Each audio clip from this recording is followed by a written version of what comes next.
Hello, hello, hello! 6.3 medians and altitudes of triangles. 6.3 medians and altitudes of triangles. So for medians, first of all, what the heck's a median? A median for, you're going to have to copy the stuff in your notes on page 320, stuff inside the pencil outline right there. All the stuff inside. 5, 4, 3, 2, 1, as well as the stuff over here on page 321. All the stuff inside this pencil area here. 5, 4, 3, 2, 1. Beautifuls. Okay, now what the heck is what? Let me get this also there. So, and this, let me move this up. Get a better view here. Median. A median is a segment from a vertex to the midpoint of the opposite side.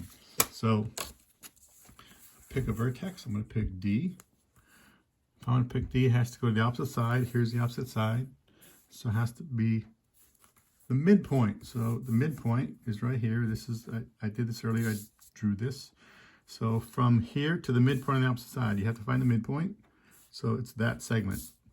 A segment from the vertex to the midpoint of the opposite side. So that right there is going to be a median. Same thing in this case.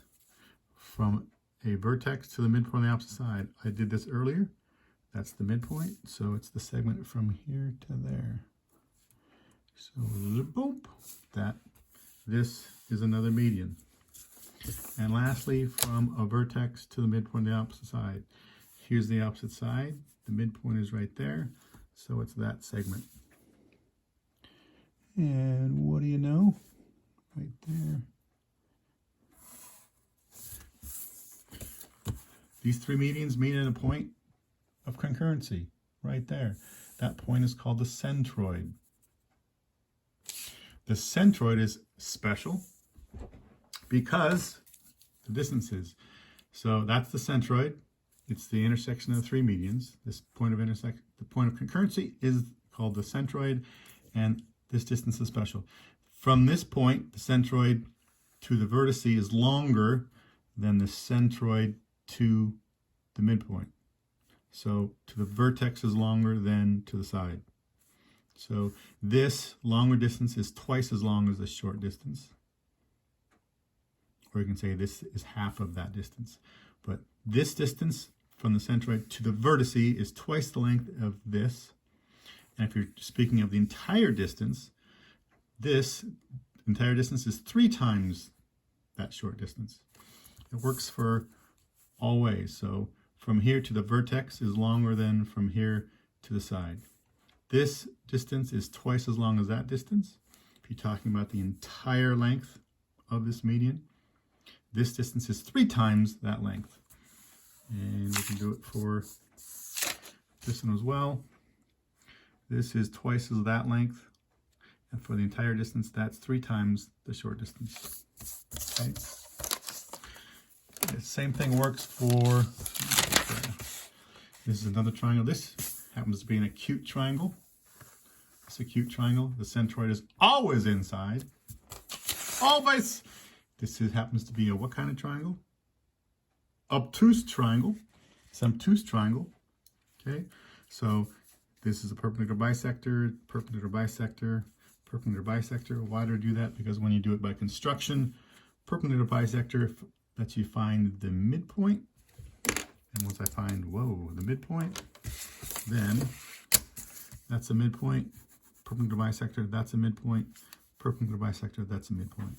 So from a vertex to the midpoint of the opposite side. So here's the midpoint. So that is going to be a median right there.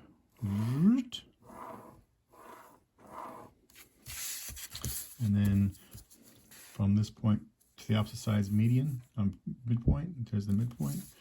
So from there to there. And same thing from this vertex to the midpoint of the opposite side. Here's the midpoint.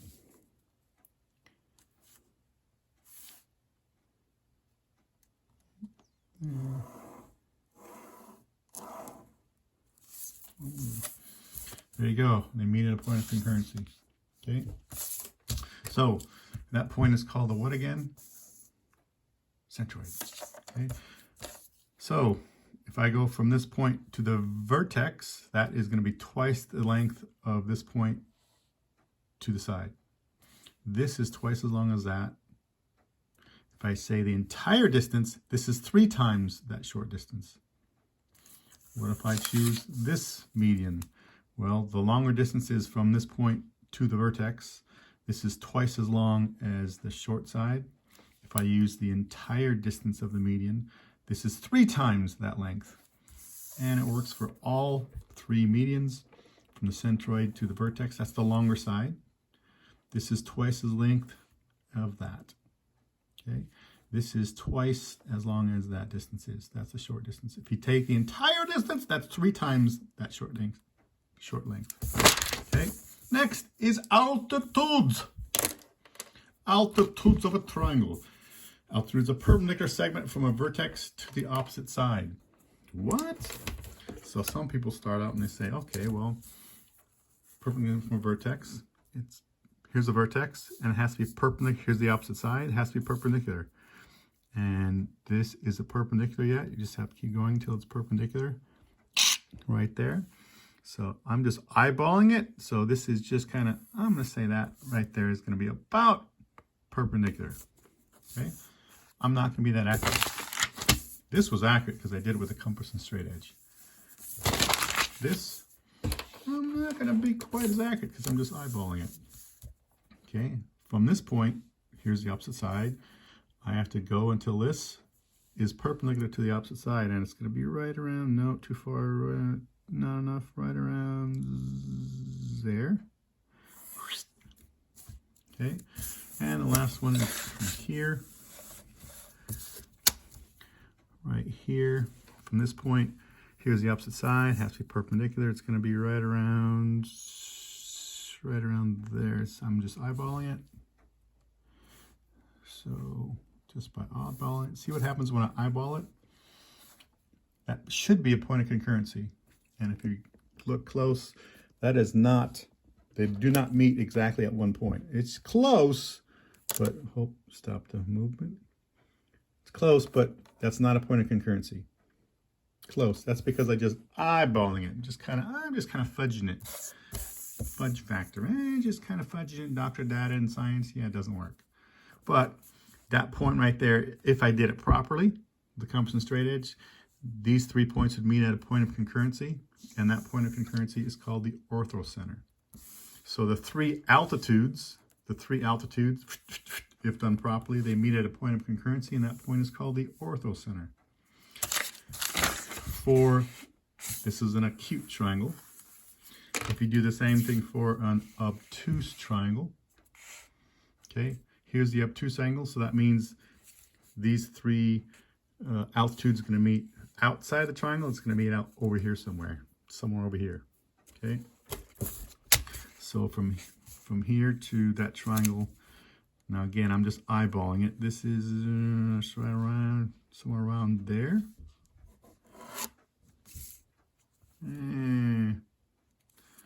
Okay, and then here's what people have get stuck.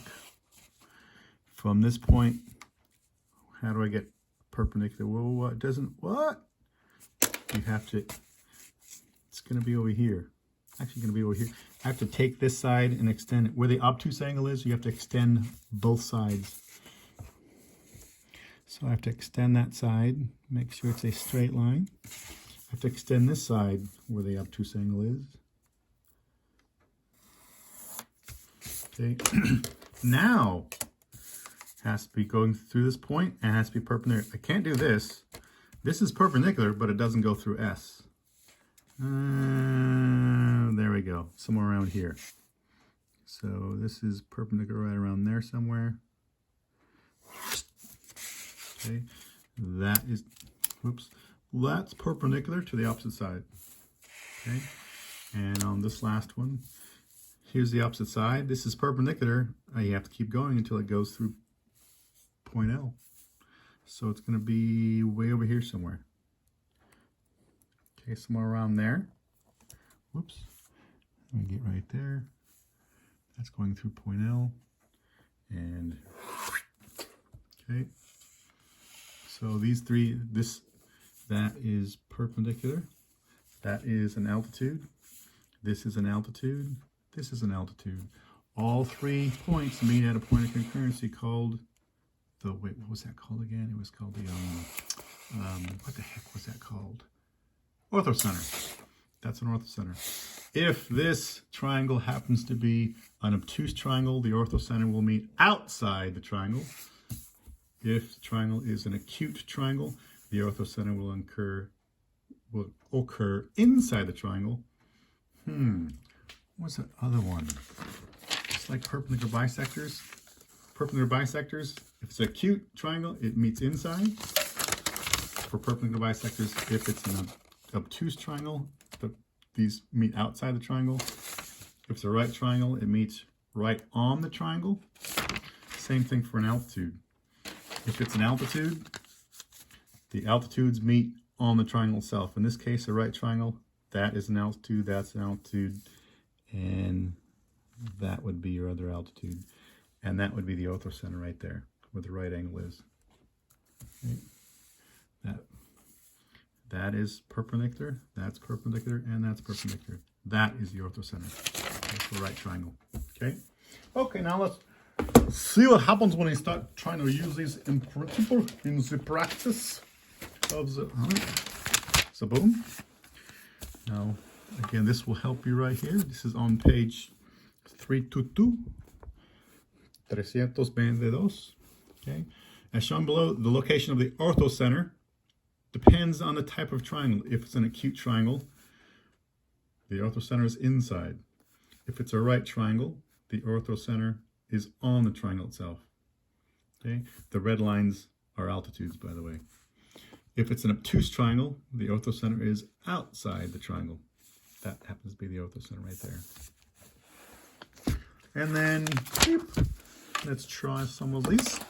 We have number 3. Number 3. Question number 3. P is a centroid, so that right there is a centroid of this triangle. QN is equal to 9 what? 9 feet, 9 meters, 9 miles, 9 people, 9 fried green tomatoes, 9 spoons, 9 what? Oh, come on, book, you can do better than that. Your publisher. So QN is 9 units. From Q to N is 9 units.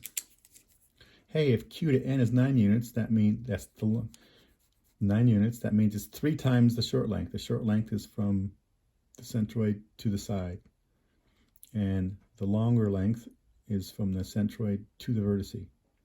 So if the entire distance is 9 units, that means that short distance is 3. 9 divided by 3 is 3. That's 3 units. And this is twice that length. Twice 3 is 6, so that's 6 units. Okay. PN, well, we just went over that, and Q, we just did that. Beautiful. Number 7. Point D is a centroid of the triangle. Find CD and find CE. So DE is 5 units. From D, whoops, we're down. From D to E is 5 units, right there. 5 something, so we're going to call it 5 units. That's 5 units. That's the short distance. From here to here is the longer distance. This is twice that length. If that's 5 units, that has to be 10 units. The entire length is going to be 3 times that short length. Well, if that's 5 units, that has to be 15 units. Beautiful. Then let's go here to number 11. 11 to 14, point G is a centroid. So you have 3 medians, that's a centroid. BG is 6 units from B, who's B, G. B to G, staying alive. Sorry, BGs, that's BGs, if you're aware of that musical group of the 1970s, and Boris Gibb, Barry Gibb, all that good stuff. BGs. Hey, BG is 6 units. If that's the centroid, from here to the vertex is the long distance. From here to the side is a short distance. So this is going to be twice the length of that. So if that's 6 units, half of 6 is 3. That's 3 units. Okay, that entire distance would be 9. AF is 12. AF, that's 12. Remember, centroid, if that's a centroid, these are medians, which makes that's a midpoint. E is a midpoint. D is a midpoint. If F is a midpoint, that means this distance and that distance are the same. Well, if that's 12 units, that's gonna be 12 units.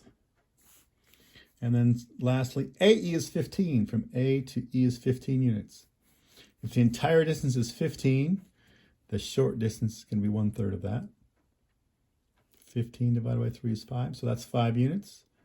And that's the short distance. And the longer portion from here to here this is twice that length. So if that's 5, that's 10 units. Okay. There you go. And, come on, right here. When are you going to do this stuff right here? Tell whether the orthocenter is inside the triangle, on the triangle, or outside the triangle. You're going to have to do this on a graph paper and just decide, is the triangle going to be an acute triangle? Is it a right triangle? Is it an obtuse triangle? Where it says, then find the coordinates of the orthocenter. I'm not asking you to find the coordinates. I just want you to find out whether it's the orthocenter is inside the triangle, on the triangle, or outside the triangle. You do not have to find the coordinates of the orthocenter. Okay. There you go. Good luck, guys. Bye-bye.